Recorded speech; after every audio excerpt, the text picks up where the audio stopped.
Hello everyone, स्वागत है आपका हमारे YouTube channel home science pro में। तो स्टूडेंट्स, आज हम क्लास 12 का चैप्टर 11 जो कि होम साइंस से है, फैशन डिज़ाइन और व्यापार के पार्ट 1 को डिस्कस करेंगे। तो आइए शुरू करते हैं। फैशन डिज़ाइन और व्यापार एक उत्साहवर्धक जीविका विकल्प है। उत्साहवर्धक का मतलब होता है एक इंटरेस्टिंग कैरियर का एक विकल्प है। जिन लोगों के अंदर बहुत ही क्रिएटिविटी होती है और जिनकी भौतिक आवश्यकताएं पूरी नहीं हो पाती, उन लोगों के लिए यह एक बहुत अच्छा अवसर है जिसमें वो अपनी आवश्यकताओं के साथ साथ अपनी रचनात्मक इच्छाओं को भी पूरा कर सकते हैं। वर्ष 1920 में पहनने के लिए तैयार वस्त्रों के उत्पादन के साथ, तैयार वस्त्र कौन से हैं? जो रेडीमेड, जो तैयार किए हुए, सिलाई किए हुए वस्त्र होते हैं, वो बिना सिलाई वाले वस्त्रों की बात नहीं हो रही है। उनके फैशन परिधान एक महत्वपूर्ण व्यवसाय के रूप में स्थापित हुआ। महत्वपूर्ण मतलब कि एक इम्पोर्टेंट बिजनेस के रूप में स्थापित हो चुका था 1920 में, जिसमें डिजाइन, निर्माण, वितरण, विपणन, विज्ञापन, प्रसार, परामर्श के क्षेत्र में लाखों लोग व्यवसाय प्राप्त कर रहे थे। मतलब जब ये फैशन उद्योग चला, वस्त्रों के उत्पादन के साथ साथ फैशन परिधान होने लगा, ये एक बिजनेस बना, तो बहुत से लोगों को रोजगार मिला। कुछ को डिजाइन करने का, कुछ को मैन्युफैक्चरिंग का, कुछ को वितरण, विपणन का, विज्ञापन का, एडवर्टीजमेंट्स का, प्रसार करना, परामर्श, डायरेक्शंस देना, गाइडलाइंस देना। तो इन क्षेत्रों में लोगों को व्यवसाय प्राप्त होने लगे थे। फैशन डिज़ाइनिंग एक ऐसा व्यापार है जिसमें आगे से आगे बहुत से रोजगार हम लोगों को प्रोवाइड करवा सकते हैं। फैक्ट, महिलाओं ने 1950 के दशक तक जींस पहननी आरंभ नहीं की थी। 1950 तक नहीं की थी, लेकिन उसके बाद उन्होंने जींस पहनना भी शुरू कर दिया था।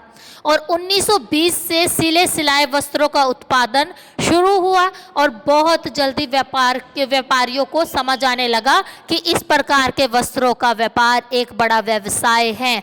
1920 तक सिले सिलाए वस्त्रों का उत्पादन जो है शुरू हो चुका था, और जितने भी बिजनेसमैन थे जो कपड़े का बिजनेस कर रहे थे, उनको भी ये समझ आ चुका था कि एक अच्छा बिजनेस है। अब इसकी इम्पोर्टेंस क्या है? फैशन व्यापार में कच्चे माल से लेकर परिधान, कच्चा माल कौन सा है? थ्रेड से लेकर के बिल्कुल सिलने तक का जो माल होता है वो लेकर परिधान उसको बोलते हैं, जब कपड़ा बन जाता है, थ्रेड से सिल जाता है। सहायक सामग्री का उत्पादन, सहायक सामग्री कौन सी है?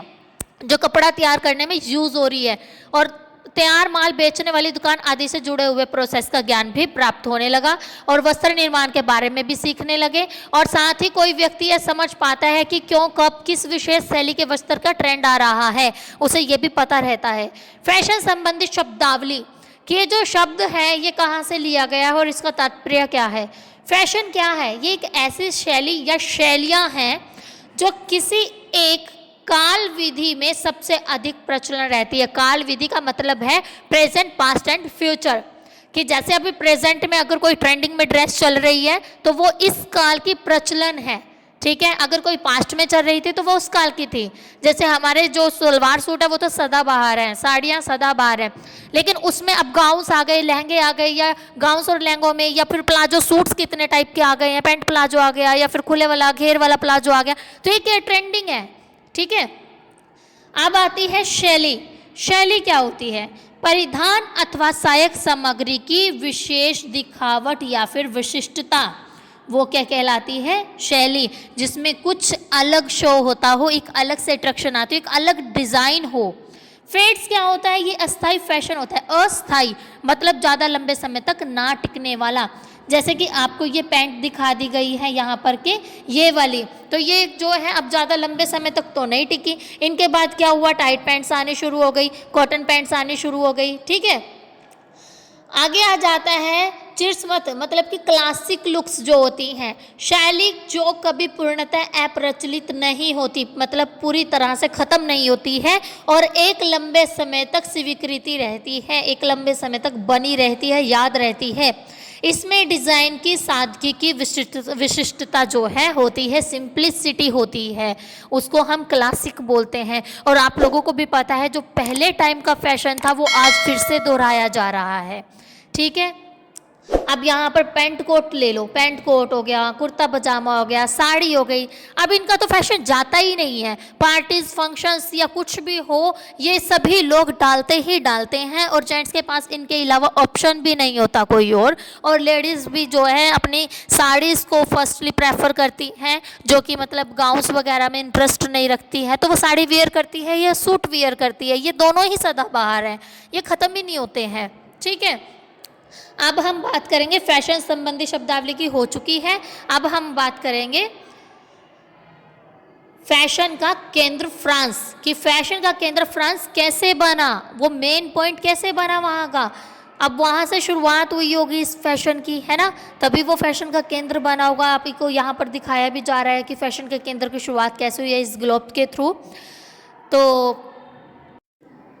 प्राचीन कालीन व मध्यकालीन शैलियाँ लगभग पूरी शताब्दी एक परिवर्तित नहीं होती थी और वैश्वीकरण के कारण पश्चिम सभ्यता से फैशन परिवर्तन को बढ़ावा मिलना शुरू हो गया था, पश्चिमी सभ्यता से। ठीक है, फैशन का केंद्र फ्रांस, अंतर्राष्ट्रीय फैशन में फ्रांस का प्रभुत्व 18वीं शताब्दी में आरंभ हुआ था।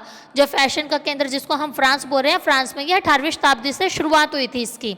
और स्मार्ट लुइस जो 14वें हैं, उनके कोर्ट के सदस्य की शाही परिधान की शैली ने पेरिस को यूरोप की फैशन राजधानी बना दिया था। शुरुआत किसने की थी इसकी? सम्राट लुइस 14वें ने की थी और उनका जो शाही परिधान की शैली थी वो पेरिस को यूरोप की फैशन राजधानी उन्होंने बनाया।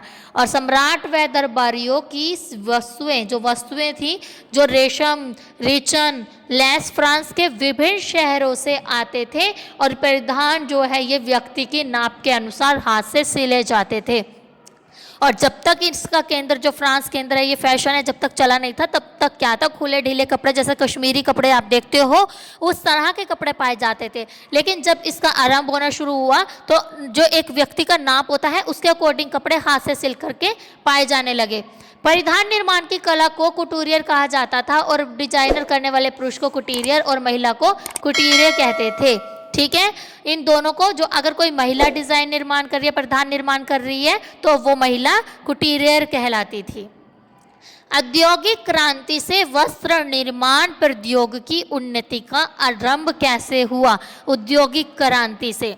तो जितने भी काटने वाले यंत्र या मशीनें, करघे ये थे, इनके आविष्कार के कारण क्या कम समय में अधिक वस्तुओं का निर्माण होने लगा, क्योंकि इनके आने के बाद ज़्यादा काम जो है इनसे लिया जाने लगा। हाथों से इतना काम नहीं हो पाता था। हाथों से अगर हम कपड़े की वीविंग करने बैठ जाएं तो कितना समय लगेगा। थ्रेड को कलेक्ट करेंगे, रेशो कलेक्ट करेंगे, वीविंग करेंगे, कपड़ा बनाएंगे, रंगाई करेंगे, है ना। तो ये क्या हुआ, ये काटने वाले यंत्र, मशीनें करके जितने भी इनके निर्माण से कम समय में अधिक वस्तुओं का निर्माण होने लगा। और सिलाई मशीन के आविष्कार ने ही हस्तशिल्प को एक उद्योग में बदल दिया। सिलाई मशीन आई तो उसने क्या किया, उसको हस्तशिल्प, हाथ से किए जाने वाली जो क्रिएटिविटी होती है उसमें बदल दिया और फिर इससे भी ज़्यादा से ज़्यादा काम लिया जाने लगा। और 1859 में इसाक सिंगर ने सिलाई मशीन को पैरों से चलने के लिए पांव चक्की विकसित की थी। इसाक सिंगर ने की थी 1859 में पैरों से चलने वाली मशीन को विकसित किया था।